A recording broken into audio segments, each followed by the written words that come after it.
Hello everyone, स्वागत है आपको मेरे YouTube channel the study point में। दोस्तों, मैं अमित आज मैं एक ऐसा वीडियो लेकर आया हूं जिसमें वैसे बच्चे जो बिहार बोर्ड 10th के एग्जाम की तैयारी कर रहे हैं, जो 2023 में एग्जाम देने वाले हैं, वैसे बच्चे जो सितंबर माह तक अच्छा से वो सिलेबस को ढंग से क्लियर नहीं कर पाए हैं, अपने सिलेबस को अच्छा से पढ़ नहीं पाए हैं, उन बच्चों के लिए ये वीडियो काफी लाभदायक होने वाला है। जैसा कि आप सुन रहे हैं कि हम एक ऐसा प्ले लिस्ट बनाया है जिसमें वैसा ही वीडियो को अपलोड करेंगे जो आपको 10th के बोर्ड एग्जाम में पूछे जाने की संभावना अधिक रहेगी। उसी में आज हम लोग का पहला वीडियो लेक्चर है जिसमें वास्तविक संख्या यानी जो गणित का पहला चैप्टर है वास्तविक संख्या। तो वास्तविक संख्या से कुछ टॉपिक को हम लोग चूज किए, उसी टॉपिक पर कुछ प्रश्न रखे हैं। प्रत्येक टॉपिक पर जो है 2-3 प्रश्न रखे और उन सभी प्रश्नों को हम लोग आज सॉल्यूशन करने वाले हैं, डिस्कशन करने वाले हैं।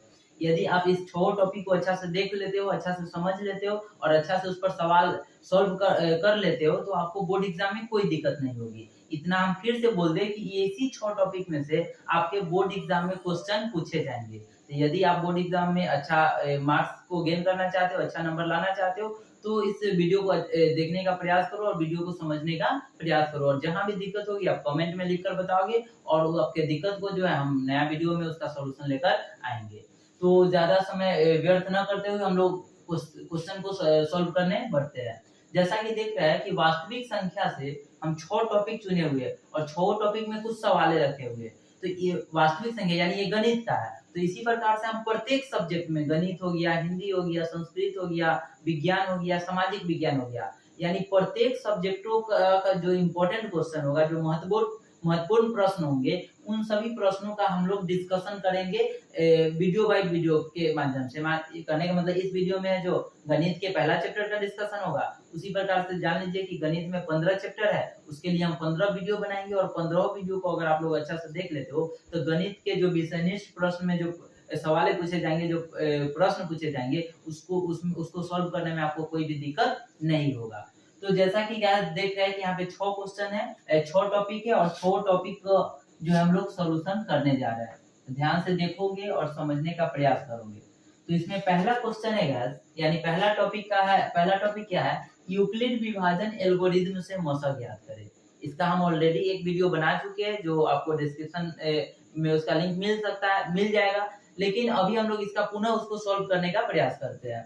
अब देखिए इसमें पहला टॉपिक क्या है? यूक्लिड विभाजन एल्गोरिथम से क्या ज्ञात करना है? हमको मौसा ज्ञात करना है। तो मौसा ज्ञात करना है तो इसको देखेंगे, अच्छा से समझने का प्रयास करेंगे। इसमें पहला क्वेश्चन क्या है, देख लीजिए। पहला क्वेश्चन है 867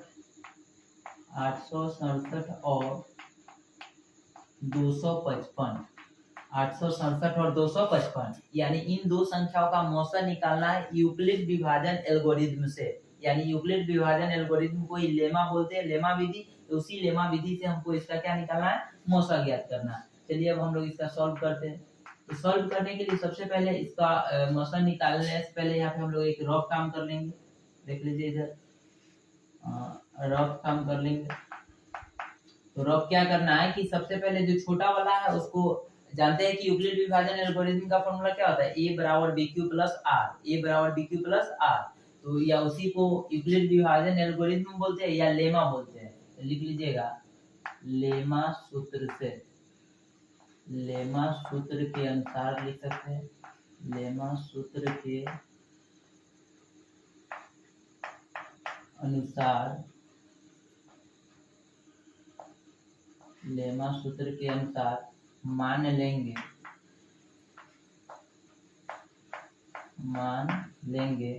a बराबर, a मान लेंगे बड़ा वाला को, b मान लेंगे छोटा वाला को। तो बड़ा इसमें कौन है? 867, छोटा है 255। तो a मान लेंगे बड़ा वाला को, तो बड़ा है 867, तो a इक्वल टू 867। और b का मान क्या है देख लीजिए। b का मान मान लेंगे यहाँ पे 255, यानी यहाँ पे मानने में कोई दिक्कत नहीं होना चाहिए। बड़ा वाला को a और छोटा वाला को b। तो a का मान हो गया 867 और b का मान हो गया 255। इसलिए फॉर्मूला क्या होता है? a बराबर bq प्लस r। a बराबर bq प्लस r। तो देखिए a का मान पता है, b का मान पता है, q का मान पता नहीं और r का मान पता नहीं। इसको हम लोग निकाल लेते हैं। चलिए 255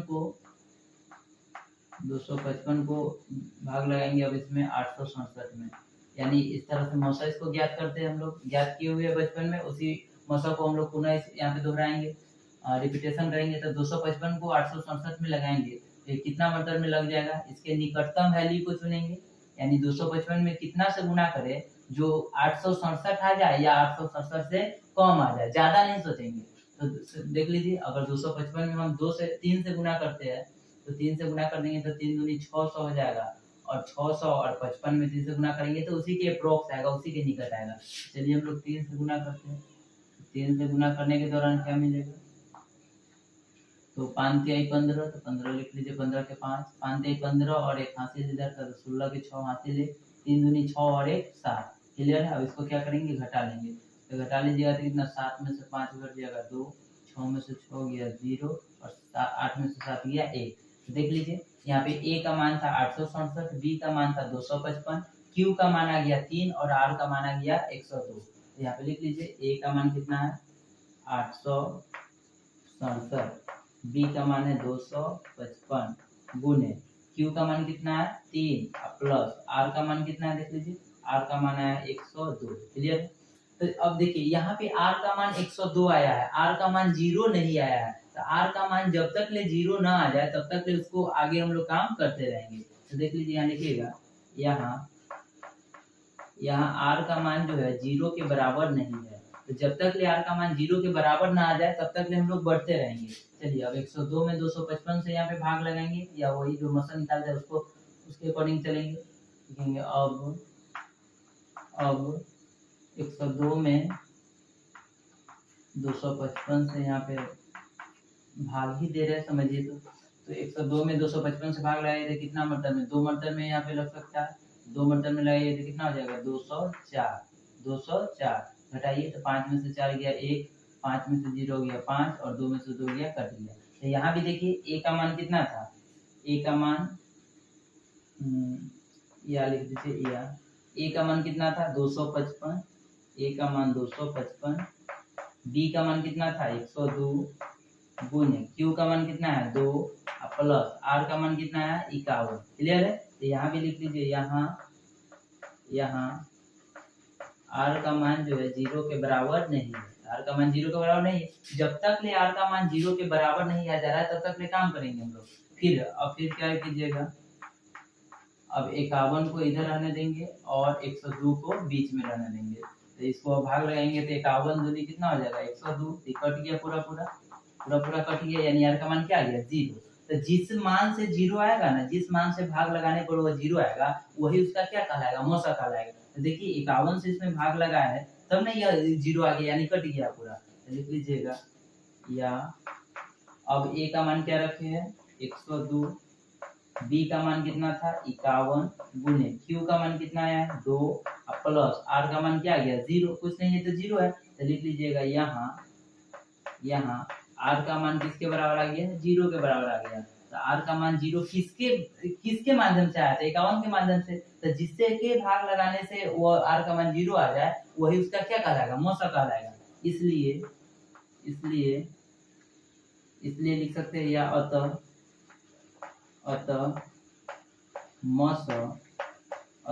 मौसा किसका मौसा निकाले हम लोग 867 का और 255 का। तो ब्रैकेट में इसको लिख लीजिए, मौसा 867 कॉमा 255।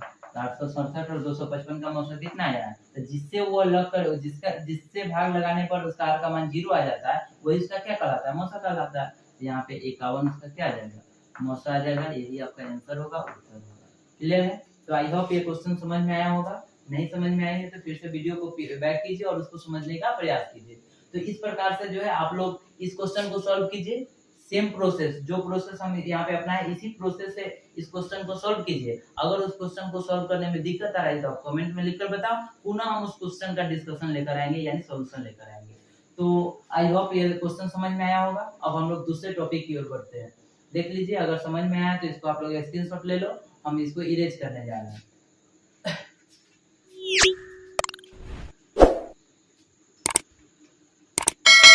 क्लियर है। चलिए अब हम लोग दूसरे टॉपिक पे आते हैं, इसको इरेज कर दे रहे हैं। आप लोग स्क्रीनशॉट लेते रहना, जो भी क्वेश्चन का हम लोग सॉल्यूशन करेंगे उसका स्क्रीनशॉट आप लोग लेते रहोगे, ताकि बाद में उसको नोट कर लोगे और उस पर आधारित जो सवाल होंगे उसको बनाओगे। चलिए ये हो गया। अब दूसरे टॉपिक में क्या है कि गुणनखंड विधि से लौसा तथा मौसा ज्ञात करें। दो सवाल, दो मतलब की संख्या दिया रहेगा और दो संख्या पर पूछेगा कि गुणनखंड विधि से उसका लौसा निकालिए और मौसा निकालिए। उसको हम लोग कैसे सोल्व करेंगे उसको देखते हैं। चलिए तो 2 के 1 में आते हैं। 2 के 1 में, तो 2 के 1 में सवाल क्या है, 510 और 92 यानी 92 है, ठीक है। और इन दोनों का लौसा और मौसा निकालना है कौन विधि से, गुणनखंड विधि से। चलिए हम लोग इसको भी सॉल्व करते हैं। तो इसको सॉल्व करने से पहले क्या करना होगा, सबसे पहले इसका गुणनखंड लिख लेंगे। 510 का गुणनखंड मतलब कि इसको तोड़ सकते हैं, अभाज्य गुणनखंड कर लेंगे रफ में। चलिए इधर हम लोग रफ काम कर रहे हैं, रफ काम कर लेते हैं। तो 510 को तोड़िएगा, 510 तो 510 को तोड़िएगा तो 2 से लगेगा कितना, मतलब में 2 दूनी 4, 1 बचे 2 बचे 10 और 2 बचे 10, क्लियर है। फिर उसके बाद ये 3 से लगेगा क्या, हाँ 3 से लग सकता है, 3 अठे 24 और 3 बचे 15, क्लियर है। फिर 5 से लग जाएगा, 5 कम 5 और 5 सत्ते 35। अब ये नहीं लगने जा रहा है, ये और टूटेगा तो कितना हो जाएगा, ऊपर 17 लिखाएगा नीचे कितना लिखाएगा 1, मतलब 17 मीटर में कट जाएगा। तब इसको लिख लीजिए यहाँ पे 510 को दूर है तो 2 गुने 3 गुने 5 गुने 17 गुने 1, क्लियर है। ये तोड़ लिए हम लोग। उसके बाद क्या बच गया 92 यानी 92 को भी तोड़ लेते हैं यहाँ पे। अब 92 की रफ काम कर लीजिएगा, उसमें जो सॉल्यूशन करेंगे हम लोग तो वहाँ पे नहीं लिखेंगे, रफ में कहीं बना लेंगे। तो 92 को तोड़िएगा तो 2 से ही लगेगा, 2 चौका 8, 2 छक 12, फिर ये 2 से लगेगा, 2 दूनी 4, 2 तिहाई 6, फिर ये 23 से लग जाएगा, 23 से कम 23। इसको तोड़िएगा तो क्या लिखाएगा 2 इंटू 23 इंटू 1, क्लियर है। अब चलिए हम लोग गुणनखंड कर लिया। अब गुणनखंड करने के बाद इसका लौसा और मौसा निकालना है। तो लौसा और मौसा निकालने के लिए क्या करेंगे, सबसे पहले हम लोग इसका मौसा निकालते हैं। चलिए तो मौसा निकालने का कॉन्सेप्ट क्या है कि देखेंगे कि दोनों अभाज्य गुणनखंड में कौन ऐसा अंक है जो कॉमन मिल रहा है, जो दोनों में मिले। तो जो दोनों में मिलेगा उसको हम लोग निकालेंगे, किसके निकालने के लिए, मौसा निकालने के लिए। ध्यान से समझिएगा, मौसा निकालने के लिए क्या करते हैं कि दोनों अभाज्य गुणनखंड में जो कॉमन मिलता है, जो कॉमन मिल जाएगा उसको हम लोग मौसा निकालेंगे उसके अकॉर्डिंग। चलिए तो मौसा निकालने के लिए देखिए, यहाँ 2 है तो यहाँ भी 2 है, तो 2 क्या हो गया कॉमन, यहाँ पे 2 कॉमन है तो 2 लिख लीजिए। उसके बाद देखिए और कॉमन क्या है, तो यहाँ पे 3 है लेकिन नीचे 3 नहीं है, यहाँ पे 5 है नीचे 5 नहीं है, यहाँ पे 17 है नीचे 17 नहीं है। उसी प्रकार से देखो यहाँ 2 है तो ऊपर भी 2 नहीं है, यहाँ 23 है तो ऊपर भी 23 नहीं है, लेकिन ऊपर एक और कॉमन क्या है 1, तो 1 लिख लीजिए। तो 2 में 1 से गुना कर दीजिए तो कितना होगा 2 हो जाएगा, यानी 510 और 92 का मौसा कितना आ जाएगा 2 आ जाएगा, क्लियर है। तो मौसा हम लोग निकाल लिए। अब हम लोग निकालते हैं लौसा, निकालते हैं लौसा। तो लौसा निकालने के लिए क्या करते हैं समझिएगा, लौसा निकालने के लिए दोनों अभाज्य गुणनखंड में एक एक संख्या को चुनते रहेंगे। मतलब कि अगर मान लेते इसमें जितना भी अंक दिया हुआ है प्रत्येक अंक पर ध्यान देते हुए उसका काम करेंगे। जैसे मान लेते हैं कि हम दोनों अभाज्य गुणनखंड में 2 पर ध्यान दे रहे हैं, तो जब 2 पर ध्यान देंगे ना तो देखेंगे कि दोनों अभाज्य गुणनखंड में 2 किसमें ज्यादा बार लिखा हुआ है, किसमें ज्यादा बार लिखा हुआ है, जिसमें ज्यादा बार लिखा होगा उसी को नोट कर लेंगे। तो इसमें 2 देखिए तो क्या बार लिखा हुआ है 2 बार, और इसमें क्या बार लिखा हुआ है 1 बार, तो जिसमें ज्यादा बार लिखा हुआ है उसको लिख लीजिए। तो यहाँ 2 बार है तो इसको लिख लीजिए 2 बार। अगर इसमें 3 बार रहता है 2 तो उसी को 3 बार वाला लिख लेते, मतलब जिसमें ज्यादा बार लिखा होगा उसको हम लोग नोट करेंगे। 2 का काम हो गया। 3 पर आते हैं तो 3 में देखिएगा तो 3 इसमें क्या बार लिखा हुआ है 1 बार, और 3 इसमें 1 बार भी नहीं, तो 1 बार ही ज्यादा हुआ तो 3 को नोट कर लीजिए, क्लियर है। 5 पर आएंगे तो 5 इसमें 1 बार लिखा हुआ है और इसमें 1 बार भी नहीं है, तो 5 लिखाएगा 1 बार, क्लियर है। अगर मान लेते 17 पर आएंगे तो 17 इसमें 1 बार है और इसमें 1 बार भी नहीं है, तो ज्यादा क्या होगा 1 ही बार हुआ, तो 17 लिख लेंगे इनटू। फिर देखिए अब 17 के बाद वहां पे 1 पर आएंगे, या अब यहाँ देख लीजिए अभी 23 भी तो बाकी है, तो 23 इसमें कितना बार लिखा हुआ है 1 बार, और इसमें 1 बार भी नहीं है, तो 23 को लिख लीजिए। दोनों अभाज्य गुणनखंड में हम लोग देखेंगे कि जिसमें जो ज्यादा बार लिखा होगा उसको हम लोग नोट कर लेंगे।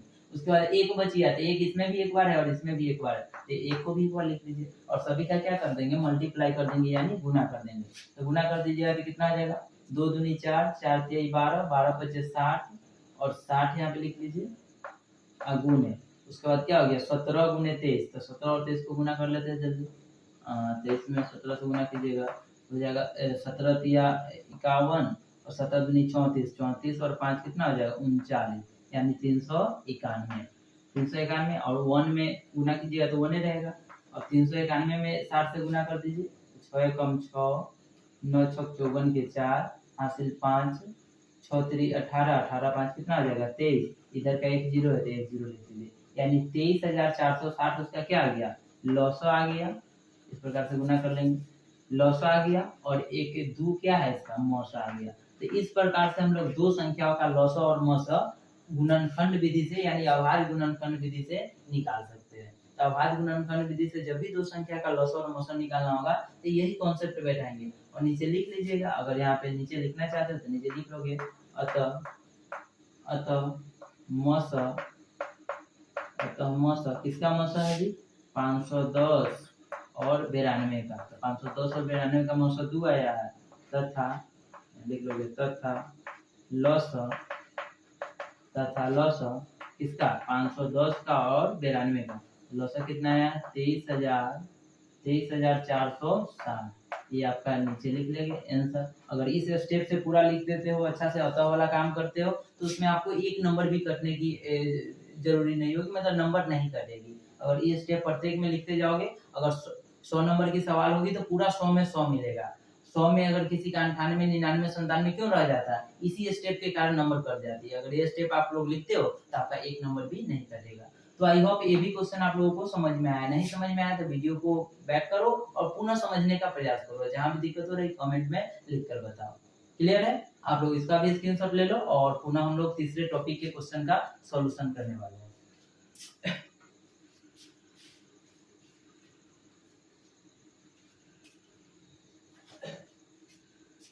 आई होप स्क्रीनशॉट आप लोग ले लिए होंगे। अब इसको हम लोग इरेज कर देते हैं। अब हम लोग तीसरे टॉपिक के क्वेश्चन को सॉल्व करने वाले हैं। तो तीसरा टॉपिक क्या है, पढ़ो आप लोग। तीसरा टॉपिक है एक संख्या गुने दूसरी संख्या बराबर लसा गुने मौसा। एक फॉर्मूला होता है, first number into second number is equal to HCF into LCM. जो पहला संख्या और दूसरा संख्या का जो गुणनफल होता है उसके लसा और उसके मौसा के गुणनफल के क्या होते हैं, बराबर होते हैं। तो इस फॉर्मूला पर भी कुछ सवाल दे देता है, तो वैसे सवाल को हम लोग किस प्रकार से सॉल्व करेंगे उसको समझने वाले। इसमें हम एक क्वेश्चन लिए, उस क्वेश्चन को देख लीजिए। उस क्वेश्चन को हम लोग सॉल्व करेंगे 3 के 1। तो यहाँ पे 2 में हम लोग पहला का सॉल्व कर दिया, आप लोग दूसरा को सॉल्व करके बताओ, और दिक्कत होगी तो बोलोगे। चलिए हम लोग तीसरा को सॉल्व करने जा रहे हैं। तीसरा क्वेश्चन क्या है, HCF 306 और 657 कितना दिया हुआ है 9, मतलब कि 306 एगो संख्या हो गया, दूसरा संख्या है 657 जिसका HCF 9 है।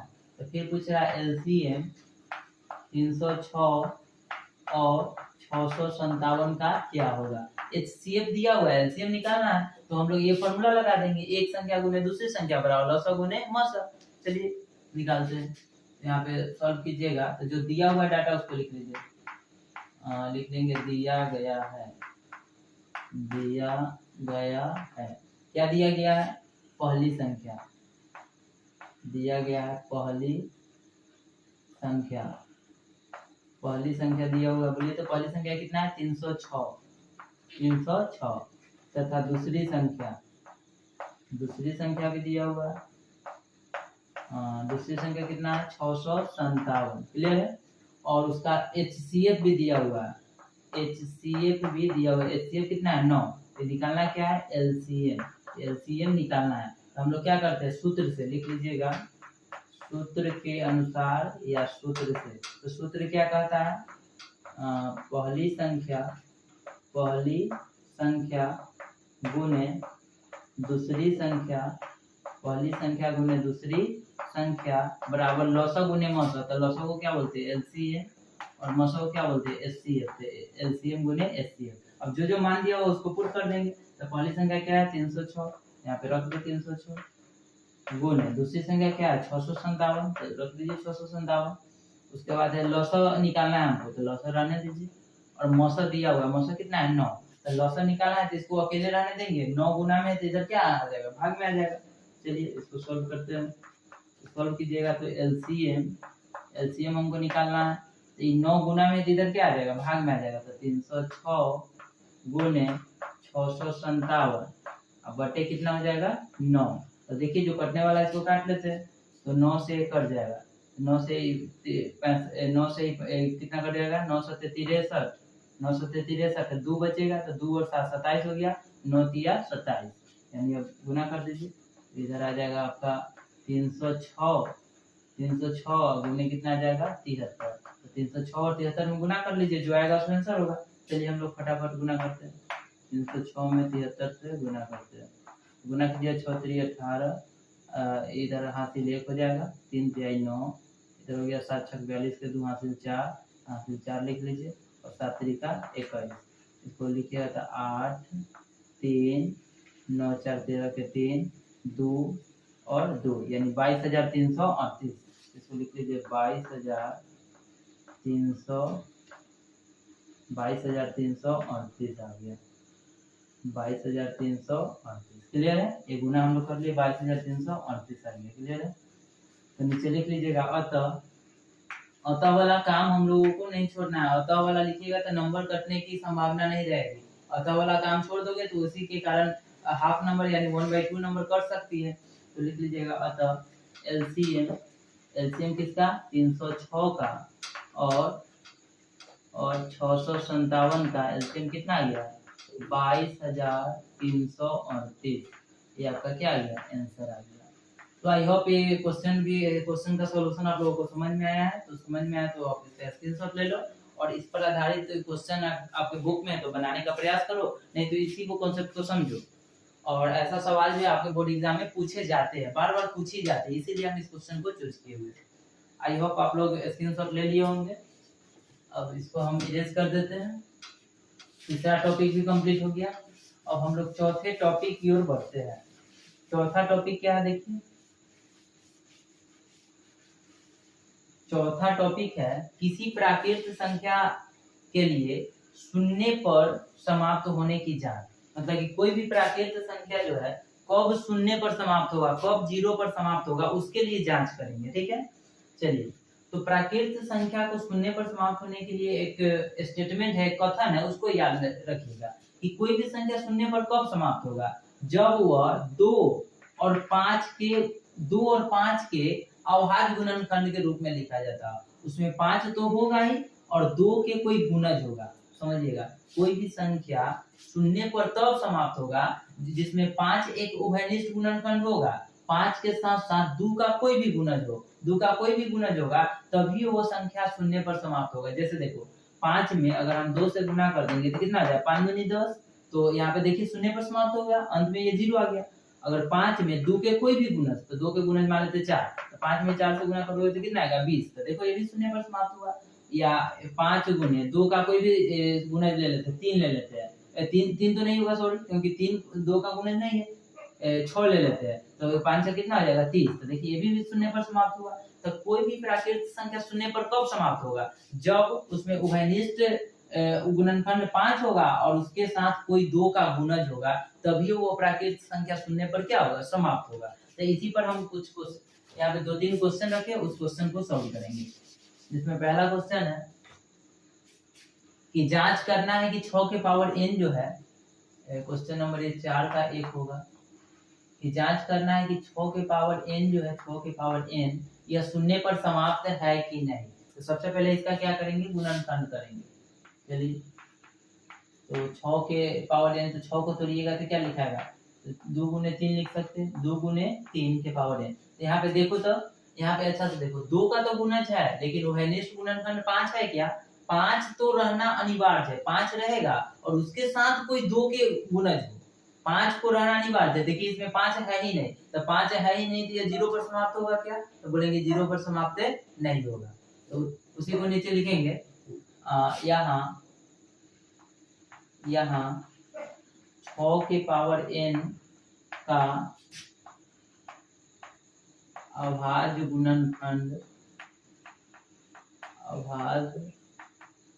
गुणनखंड 2 into 3 के पावर n के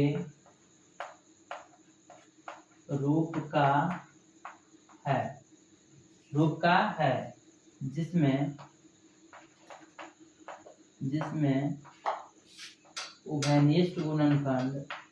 जिसमें उभयनिष्ठ गुणनखंड 5 उभयनिष्ठ गुणनखंड 5 नहीं है। कोई भी संख्या को शून्य पर समाप्त होने के लिए 5 होना जरूरी है। अब 5 होने के साथ साथ उसमें कोई 2 के गुणज होगा, यानी 2 के पारा में जो संख्या आता है वो होना चाहिए। 2 4 6 8 10 12 14, अगर ये सब आ गया 5 के साथ तो वो शून्य पर समाप्त होगा, नहीं आया तो वो शून्य पर समाप्त नहीं होगा। तो यहाँ पे 5 है ही नहीं, जब 5 नहीं है तो ये शून्य पर समाप्त होगा नहीं होगा। इसलिए लिख लीजिएगा नीचे, इसलिए हम अंक गणित के आधारभूत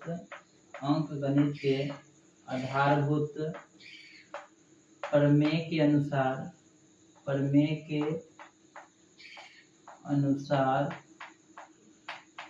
के अनुसार कह सकते हैं कि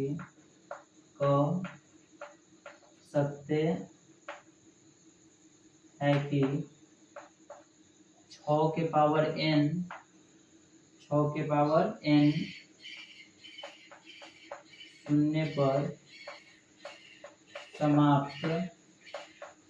पर समाप्त नहीं होगा। क्लियर है ना? 6 के पावर n शून्य पर समाप्त क्यों नहीं होगा? क्योंकि उसमें उभयनिष्ठ गुणनखंड क्या आ गया? 3 आ गया, वही 5 रहता। अब 5 के साथ कोई 2 का गुणज रहता तो शून्य पर समाप्त होता। इस प्रकार हम लोग कह सकते हैं कि शून्य पर समाप्त नहीं होगा। यही आपका आंसर हो गया, उत्तर लिख सकते हैं। तो कोई भी संख्या दिया रहा है, जैसे कि यहाँ पे देखो एक और संख्या इसमें दी है 20 के पावर n, तो 20 को तोड़िएगा तो क्या आएगा?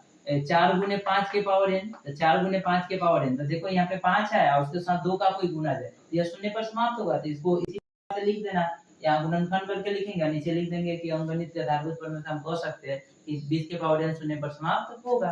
तो ऐसे हम लोग इसका सॉल्यूशन कर लेंगे। तो आई होप ये भी क्वेश्चन जो आप लोगों को अच्छा से समझ में आया तो इसका स्क्रीनशॉट लीजिए। तो समय दे रहे हैं, इसको स्क्रीनशॉट ले लीजिए, उसके बाद हम लोग नेक्स्ट क्वेश्चन को सॉल्व करेंगे। आई होप स्क्रीनशॉट आप लोग ले लिए होंगे। अब हम लोग इसको इरेज करते हैं।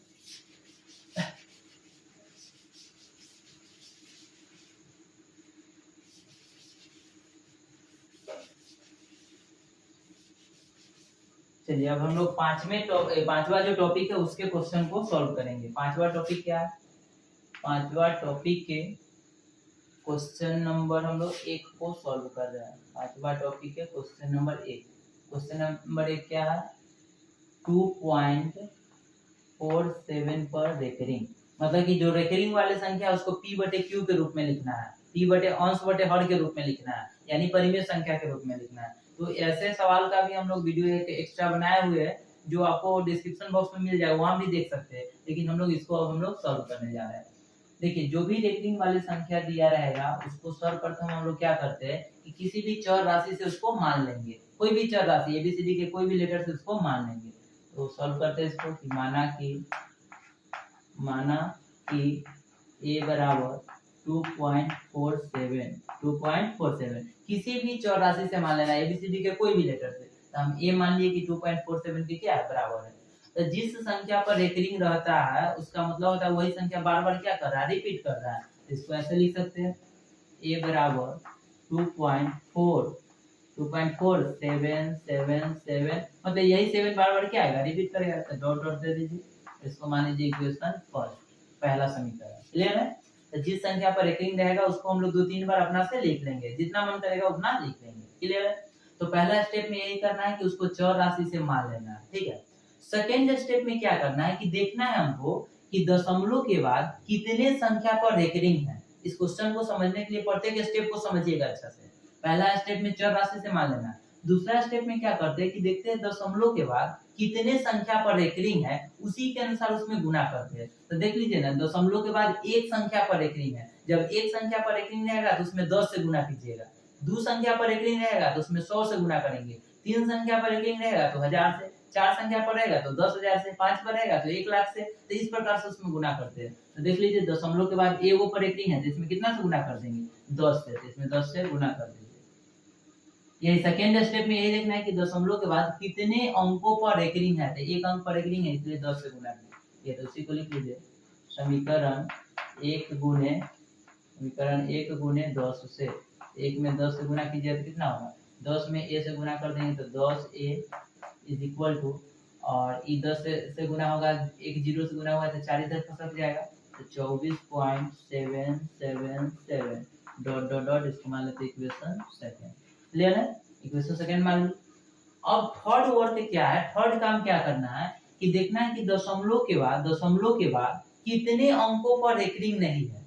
समझिएगा, पहला स्टेप था कि चौर राशि से मान लेना, दूसरा का स्टेप है कि देखना है दशमलव के बाद कितने अंकों पर रेकरिंग है, और तीसरा का स्टेप देखना है कि दशमलव के बाद कितने अंकों पर रेकरिंग नहीं है, और जब वो अंक पर रेकरिंग नहीं होगा उसके अकॉर्डिंग गुना करेंगे। तो देख लीजिए ना, दशमलव के बाद एक अंक पर रेकरिंग ना है तो 10 से गुना कर दीजिए, अगर 2 पर न रहता तो 100 से, 3 पर नहीं रहता तो 1000 से, उसी प्रकार उसमें गुना करते। तो फिर से अब नया जो समीकरण मिला उसमें कितना से गुना कर देंगे, 10 से। फिर से 10 से इसलिए गुना कर रहे हैं क्योंकि दशमलव के बाद एक पर रेकरिंग नहीं है। लिख लीजिए, समीकरण 2 में फिर से कितना से गुना कर दे रहे हैं, 10 से।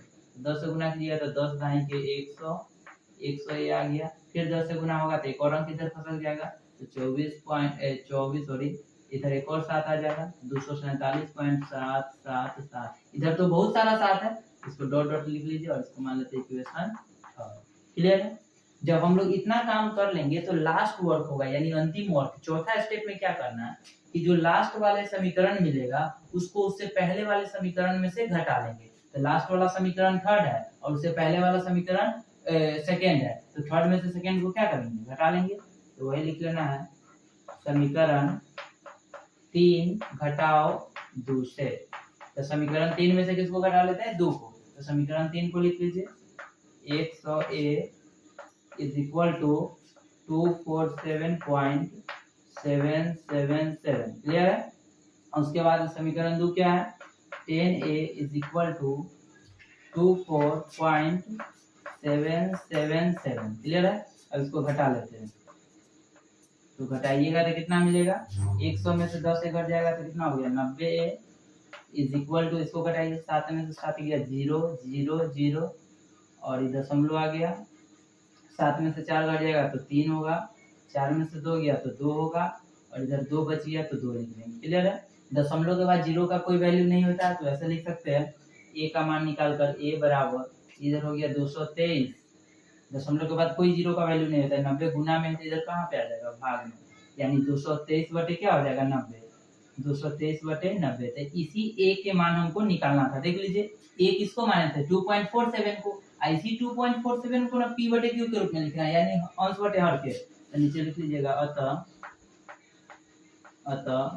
2.47 पर रेकरिंग, यानी a के जगह पे 2.47 पर रेकरिंग लिख दिए, यही जो बराबर होगा किसके, 223 बटे 90 के। ये आपका आंसर आ गया।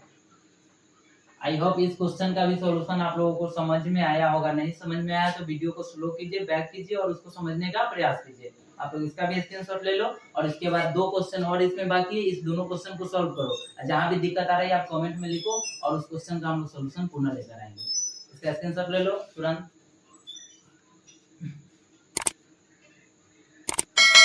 चलिए, स्क्रीनशॉट आप लोग ले लिए होंगे। अब हम इसको भी इरेज कर दे रहे हैं। अब हम लोग लास्ट टॉपिक पे आते हैं, जो छठा टॉपिक है। लास्ट टॉपिक देख लीजिए क्या है। लास्ट टॉपिक है कि अपरिमेय संख्या को सिद्ध करें, कि जो भी रूट वाले संख्या होते हैं वो अपरिमेय संख्या होते हैं, और उसको किस प्रकार से सिद्ध कर सकते हैं, किस प्रकार से सिद्ध करेंगे कि वो एक अपरिमेय संख्या, प्रमाणित करना है। तो लास्ट टॉपिक हम लोगों का बच गया क्वेश्चन नंबर 6। तो क्वेश्चन नंबर 6 क्या है, एक 1/√2 है। तो देख लीजिए नहीं, रूट वाला संख्या, जो रूट वाला संख्या होता है कैसा संख्या होता है, अपरिमेय संख्या, हम लोग जानते हैं, तो उसको सिद्ध करके बताना है। तो ऐसा है, इसका भी हम लोग एक वीडियो बनाए हुए हैं, पर्सनल वीडियो, वहां भी आप लोग देख सकते हैं, जो डिस्क्रिप्शन बॉक्स में उसका लिंक मिल जाएगा। चलिए हम लोग इसको भी सॉल्व करते हैं। तो इसको सॉल्व करने के लिए सबसे पहले उसमें हम बताए होंगे, और इसमें भी बताने जा रहा है कि जो भी अपरिमेय संख्या को सिद्ध करना होता है उसको हम लोग उल्टा मानकर चलते हैं। अपरिमेय दिया हुआ है तो मान लेंगे उल्टा उसका क्या होगा, परिमेय संख्या। तो वही अपना से एज्यूम्पशन जो है उल्टा मानकर चलते हैं। माना कि 1/√2 एक परिमेय संख्या है, एक परिमेय संख्या है। इसका उल्टा मान लेंगे, अपरिमेय हमको सिद्ध करना है और उसको मान लेंगे परिमेय संख्या। तो परिमेय संख्या है, तो परिमेय संख्या है तो 1/√2 जो होगा 1/√2। परिमेय संख्या किसको बोलते हैं? वैसा संख्या जो p/q के रूप में लिखा जाता है। 1/√2 जो होगा वो p/q के बराबर होगा। p/q के रूप के बराबर होगा जहां p और q सौ अभाज्य, जहाँ p और q सौ अभाज्य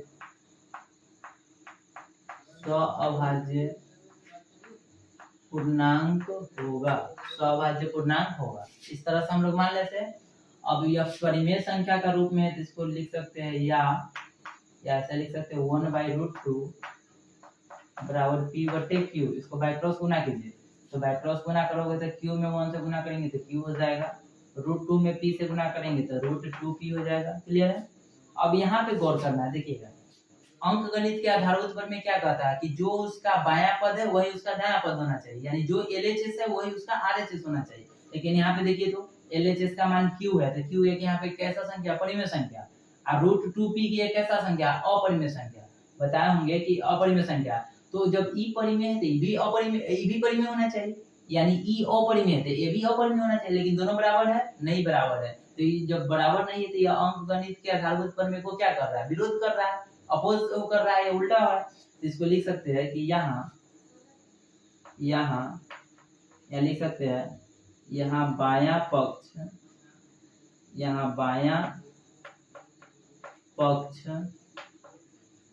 क्या है? परिमेय संख्या। बायां पक्ष परिमेय संख्या है, जबकि लिख लोगे जबकि दायां पक्ष कौन संख्या है जी? अपरिमेय संख्या।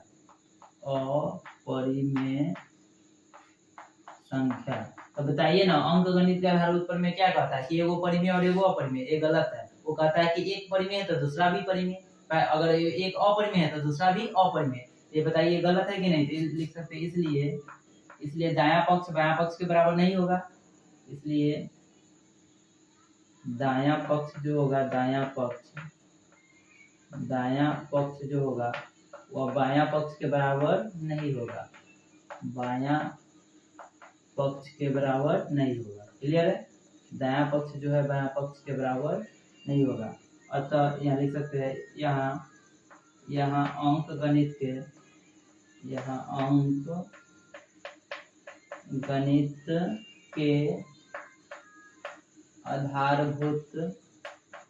गणित के आधारभूत प्रमेय को उपयुक्त कथन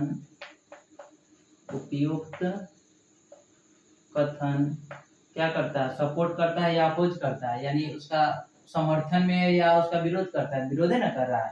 अंक गणित के आधारभूत पर में कहता है कि जो LHS वही RHS, यानी जो बायां पक्ष वही दायां पक्ष। लेकिन यहाँ वो बायां पक्ष है, बायां पक्ष देख लीजिए, बायां पक्ष है परिमेय संख्या और दायां पक्ष है अपरिमेय संख्या, तो दोनों अलग अलग है। तो इसलिए क्या हम लिखेंगे यहाँ अंक गणित के आधारभूत प्रमेय को उपयुक्त कथन विरोध करता है। क्या करता है? विरोध करता है। क्लियर है? विरोध करता है। इसलिए हमारी मान्यता क्या होगा? सही होगा या गलत होगा? हम माने हैं वो परिमेय संख्या है, जब नीचे आकर स्टेटमेंट उसका गलत हो गया तो मान्यता भी क्या होगा? गलत होगा। इसलिए हमारी मान्यता गलत है। जब गलत है तो सिद्ध नहीं हो गया, गलत है मतलब परिमेय संख्या मानकर चले, मान्यता गलत हो गया। तो परिमेय संख्या नहीं होगा तो वो कैसा संख्या होगा? अपरिमेय संख्या। नीचे लिख दीजिएगा अतः सिद्ध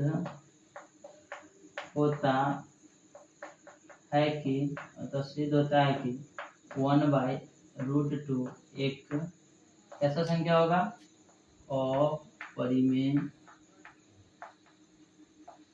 अपरिमेय संख्या होगा। क्लियर है? नीचे लिख दीजिए अप्रूव्ड। या सिद्ध हुआ। क्लियर है? आई होप ये भी समझ में आया होगा। नहीं समझ में आया तो वीडियो को पीछे कीजिए, बैक कीजिए और समझने का प्रयास कीजिए। जितना भी हम कॉन्सेप्ट बताया वो एकदम इजी कॉन्सेप्ट है, केवल आप लोगों को ध्यान देने की जरूरत है। अगर आप प्रत्येक क्वेश्चन को अच्छा से ध्यान से देखे होंगे, समझने का प्रयास किए होंगे, तो आई होप आप सभी को मतलब ये सभी क्वेश्चन समझ में आया होगा। तो इसमें भी हम 2 सवालें रख दिए, दोनों सवाल को आप लोग सॉल्व करो और ऐसे सवाल का डिस्कशन हम वीडियो के जो है डिस्क्रिप्शन बॉक्स में उसका लिंक उपलब्ध करा दिए हुए, वहां से भी जाकर इस सबका सॉल्यूशन देख पाओगे, ठीक है ना। तो गाइस, अगर आप लोगों को यह वीडियो थोड़ा भी अच्छा लगा है तो आप अपने दोस्तों को इस वीडियो को ज्यादा से ज्यादा शेयर करो, ताकि जो फायदा आप इसका उठा पाए हो वही फायदा आपका दोस्त भी इसका फायदा उठा पाए।